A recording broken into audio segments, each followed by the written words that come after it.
Welcome back to the Gamblersgrindpodcast. This is the breakdown recap. Going in today's game, talk about last night's Pacers versus Knicks. I tell you what, these Pacers are not letting me down, but it seems to me that they're running out of answers. Ooh boy, even when there was hope for the Pacers, when Jalen Brunson, what do you do? Twist his ankle, pop a thyroid muscle or something, tore ACL, I don't know. They came back in the third. That was disheartening. They had hope. They were up 10 points going into the halftime. And they get that right back in the third quarter. Did not show. They blew the load. They got happy. I didn't even hear about them. I got excited after the next day after it was too late. Like, oh man, he went down? Oh man. No.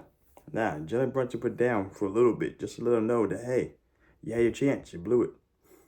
Man, came back from this and that. It's, like I said, my apologies if you guys were following that parlay from yesterday. Because technically speaking, we went 1-1. 50%. 50% is a kind of a failure by grades metric. That's an F, you know? So I apologize for that, but I didn't expect the Pacers to change up like that. I expect them to make changes, but not make changes that would be a decline. Because yesterday I was going on to my little big rant about Tyrese Halliburton, and people keep popping this over, expecting them to go do crazy things. It was fantastic. They did great things yesterday, but that's not how this team's dynamic been playing recently. That has not been like the answer. I mean, don't get me wrong, he showed up. He showed up. He did a lot of scoring yesterday. He did a lot of points. He made 34 points, 11 for 19, overall with 7 to 11 for the three pointers. That's not bad. But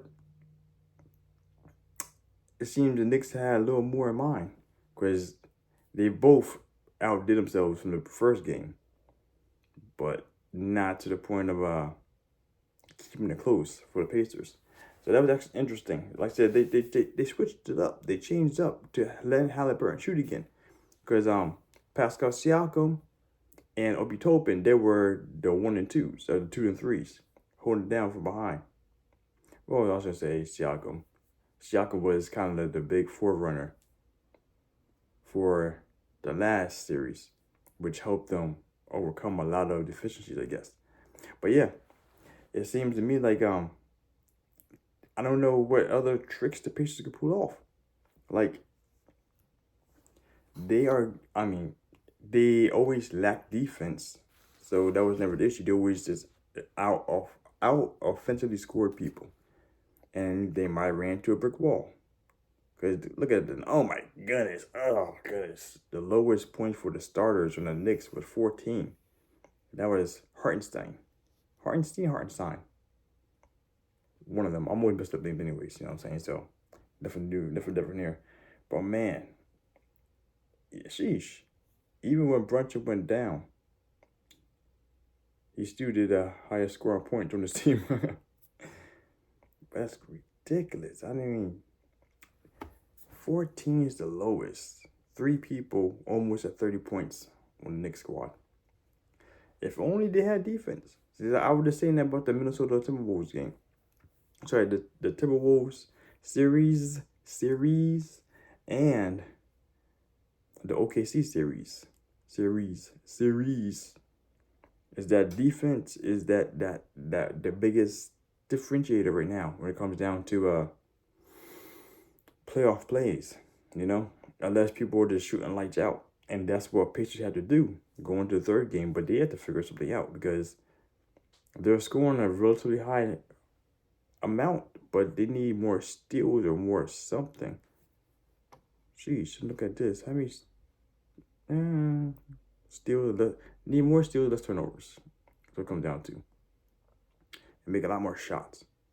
But they only get 1, 2, 3, 4, 5 steals compared to 1, 2, 3, 4, 5 steals. All right, so both did 5 steals. I mean, I know Pacers aren't a defensive team, but they have to step it up. Or my prediction is going to be off, which is fine. You know what I'm saying? Knicks are the better team. I just didn't foresee that there will have enough defense to prevent the Pacers from scoring much, which obviously look at the scores, that's never been really the case. Both teams are scoring at will. And that's been, the Pacers are completely setting the pace, except they're just not finishing their plate, you know what I'm saying? So, it's not bad. I'm actually curious to see what happens going to the third game. I'm not dismayed directly from the Pacers because these were 2 home games. So that's one thing also I take into consideration. New York Knicks are playing at home in Madison Square Garden. This is the home. This is where they thrive extracurricularly. You know what I'm saying? Aside from the Brooklyn Nets home court, they thrive there too. But we'll see what happens when the Pacers are at home. Because I don't know. This series is going to be interesting. It's going to be right now. This series is not like the other 2-0 series because the Pacers have such a high offensive capability. But we'll see what happens when come the third game. If it goes 3-0, I don't know, Poppy. I don't know. You know what I'm saying? But it's all good though. So with that being said, good work to the New York Knicks. Like I said, they are popping off, doing great things, showing that they are really trying to battle in the Eastern Conference Finals against the Celtics. And they're not gonna just earn it. They're gonna take this one if that's the case. But it's gonna be interesting. Let's see what happens. Not too much more about this recap. That's enough for the scene. Knicks are doing great job, better team. Never gonna knock that whatsoever. But I expect the Pacers just to outscore them in 2 games. But it's all good. I can't be right every single time. But don't worry though, for these next couple of picks, they have nothing to do with the Pacers or the Knicks. I think I got you guys coming up. As always, my friends, let's make this money. Happy gambling grinders. Make a wish. Out.